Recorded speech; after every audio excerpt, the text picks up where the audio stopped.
One green light, squinting over Kidd's Creek, which is near the mouth of the Pirate River, marked where the brig, the Jolly Roger, lay.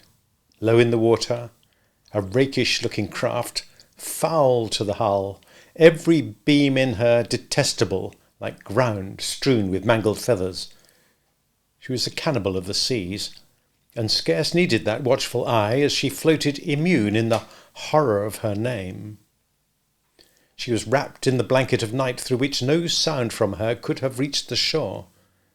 There was little sound, and none agreeable, save the whir of the ship's sewing machine, at which Smee sat, ever industrious and obliging, the essence of the commonplace, pathetic Smee. I know not why he was so infinitely pathetic, unless it were because he was so pathetically unaware of it. But even strong men had to turn hastily from looking at him, and more than once, on summer evenings, he had touched the fount of Hook's tears and made it flow. Of this, as of almost everything else, Smee was quite unconscious. A few of the pirates leant over the bulwarks, drinking in the miasma of the night. Others sprawled by barrels over games of dice and cards, and the exhausted four, who had carried the little house, lay prone on the deck, where even in their sleep they rolled skilfully to this side or that, out of Hook's reach, lest he could claw them mechanically in passing. Hook trod the deck in thought. Oh man, unfathomable! It was his hour of triumph. Peter had been removed forever from his path, and all the other boys were on the brig, about to walk the plank. It was his grimmest deed, since the days when he had brought Barbecue to heel. And knowing as we do how vain a tabernacle is man, could we be surprised had he now paced the deck unsteadily, bellied out by the winds of his success? But there was no elation in his gait, which kept pace with the action of his sombre mind. Hook was profoundly dejected. He was often thus when communing with himself on board ship in the quietude of the night. It was because he was so terribly alone. This inscrutable man never felt more alone than when surrounded by his dogs. They were socially so inferior to him. Hook was not his true name. To reveal who he really was would even at this date set the country in a blaze. But as those who read between the lines must already have guessed, he had been to a famous public school, and its traditions still clung to him like garments with which indeed they are largely concerned. Thus it was offensive to him even now to board a ship in the same dress in which he grappled her. And he still adhered in his walk to the school's distinguished slouch. But above all, he retained the passion for good form. Good form! However much he may have degenerated, he still knew that this is all that really matters. From far within him he heard a creaking, as of rusty portals, and through them came a stern tap, tap, tap, like hammering in the night when one cannot sleep. "Have you been good form today?" was their eternal question. "Fame! Fame! That glittering bauble, it is mine!" he cried. "Is it quite good form to be distinguished at anything?" the tap-tap from his school replied. "I am the only man whom Barbecue feared," he urged, and Flint himself feared Barbecue. "Barbecue? Flint? What house?" came the cutting retort. Most disquieting reflection of all, was it not bad form to think about bad form? His vitals were tortured by this problem. It was a claw within him sharper than the iron one, and as it tore him, the perspiration dripped down his tallow countenance and streaked his doublet. Ofttimes he drew his sleeve across his face, but there was no damming that trickle. Ah! Envy not Hook. There came to him a presentiment of his early dissolution. It was as if Peter's terrible oath had boarded the ship. Hook felt a gloomy desire to make his dying speech, lest presently there be no time for it. "Better for Hook," he cried, "if he had less ambition." It was in his darkest hours only that he referred to himself in the third person. "No little children love me." Strange that he should think of this, which had never troubled him before. Perhaps the sewing machine brought it to his mind. For long he muttered to himself, staring at Smee, who was hemming placidly, under the conviction that all children feared him. Feared him? Feared Smee? There was not a child on board the brig that night who did not already love him. He had said horrid things to them, and hit them with the palm of his hand, because he could not hit with his fist, but they had only clung to him the more. Michael had tried on his spectacles. To tell poor Smee that they thought him lovable, Hook itched to do it, but it seemed too brutal. Instead, he revolved this mystery in his mind. Why do they find Smee lovable? He pursued the problem like a soothhound that he was. If Smee was lovable, what was it that made him so? A terrible answer suddenly presented itself. Good form? Had the boatswain good form without knowing it, which is the best form of all? He remembered that you have to prove you don't know you have it before you're eligible for pop. With a cry of rage, he raised his iron hand over Smee's head, but he did not tear. What arrested him was this reflection. To claw a man because he is good form, what would that be? Bad form. The unhappy Hook was as impotent as he was damp, and he fell forward like a cut flower. His dogs, thinking him out of the way for a time, discipline instantly relaxed, and they broke into a bacchanalian dance, which brought him to his feet at once. All traces of human weakness gone, as if a bucket of water had passed over him. "Quiet, you scugs!" he cried, "or I'll cast anchor in you!"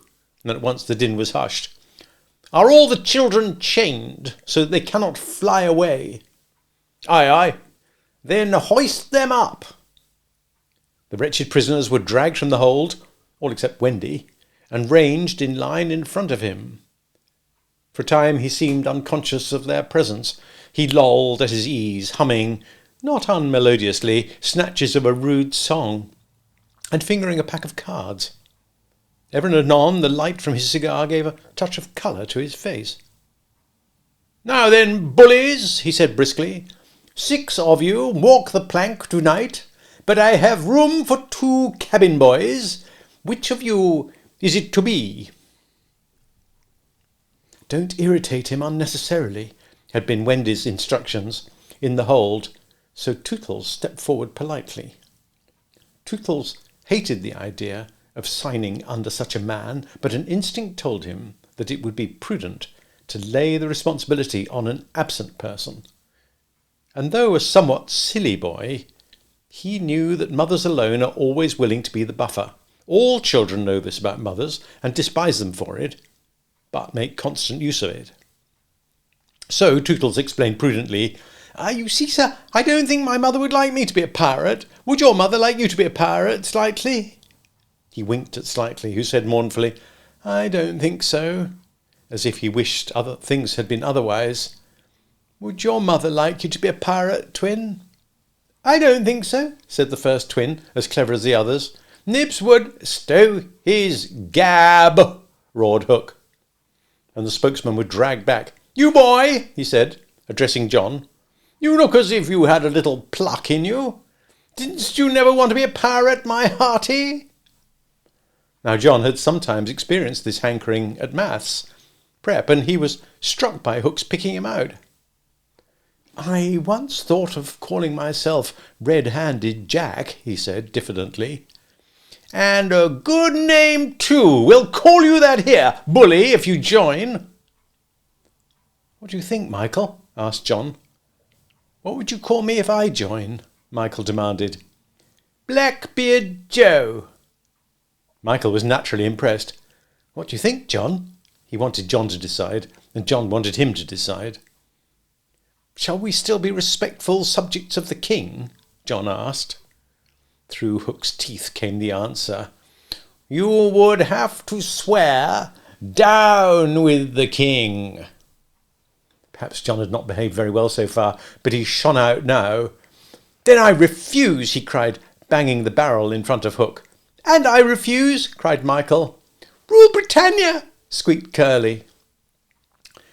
The infuriated pirates buffeted them in the mouth, and Hook roared out, That seals your doom! Bring up their mother! Get the plank ready! They were only boys, and they went white as they saw Jukes and Keko preparing the fatal plank. But they tried to look brave when Wendy was brought up. No words of mine can tell you how Wendy despised those pirates. To the boys there was at least some glamour in the pirate calling, but all that she saw was that the ship had not been scrubbed for years. There was not a porthole, on the grimy glass of which you might not have written with your finger, Dirty Pig, and she had already written it on several. But as the boys gathered round her, she had no thought, of course, save for them. So, my beauty, said Hook, as if he spoke in syrup, you are to see your children walk the plank. Fine gentleman though he was, the intensity of his communings had soiled his ruff, and suddenly he knew that she was gazing at it. With a hasty gesture he tried to hide it, but he was too late.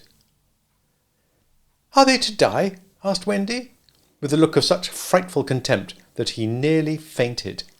They are, he snarled. Silence all, he called gloatingly, for a mother's last words to her children. At this moment, Wendy was grand. These are my last words, dear boys, she said firmly. I feel that I have a message to you from your real mothers, and it is this. We hope our sons will die like English gentlemen. Even the pirates were awed, and Tootles cried out hysterically, I'm going to do what my mother hopes. What are you to do, Nibs? What my mother hopes. What are you to do, Twin? What my mother hopes. John, what a... But Hook had found his voice again. Tie her up, he shouted. It was Smee who tied her to the mast. See here, honey, he whispered. I'll save you if you promise to be my mother. But not even for Smee would she make such a promise. I'd almost rather have no children at all, she said disdainfully. It's sad to know that not a boy was looking at her as Smee tied her to the mast. The eyes of all were on the plank, that last little walk that they were about to take. They were no longer able to hope that they would walk it manfully, for the capacity to think had gone from them. They could stare and shiver only. Hook smiled on them with his teeth closed and took a step towards Wendy. His intention was to turn her face so that she should see the boys walking the plank one by one. But he never reached her. He never heard the cry of anguish he hoped to wring from her. He heard something else instead. It was the terrible tick-tick of the crocodile. They all heard it, pirates, boys, Wendy, and immediately every head was blown in one direction, not to the water whence the sound proceeded, but toward Hook. All knew that what was about to happen concerned him alone, and that from being actors they were suddenly become spectators. Very frightful it was to see the change that came over him. It was as if he had been clipped at every joint. He fell in a little heap. The sound came steadily nearer, and in advance of it came this ghastly thought. The crocodile is about to board the ship. Even the iron claw hung inactive, as if knowing that it was no intrinsic part of what the attacking force wanted. Left so fearfully alone, any other man would have lain with his eyes shut where he fell. But the gigantic brain of Hook was still working, and under its guidance he crawled on his knees along the deck as far from the sound as he could go. The pirates respectfully cleared a passage for him, and it was only when he was brought up against the bulwarks that he spoke. "Hide me!" he cried hoarsely. They gathered round him, all eyes averted from the thing that was coming aboard. They had no thought of fighting it. It was fate. Only when Hook was hidden from them did curiosity loosen the limbs of the boys so that they could rush to the ship's side to see the crocodile climbing it. Then they got the strangest surprise of this night of nights, for it was no crocodile that was coming to their aid. It was Peter. He signed to them not to give vent to any cry of admiration that might arouse suspicion. Then he went on ticking.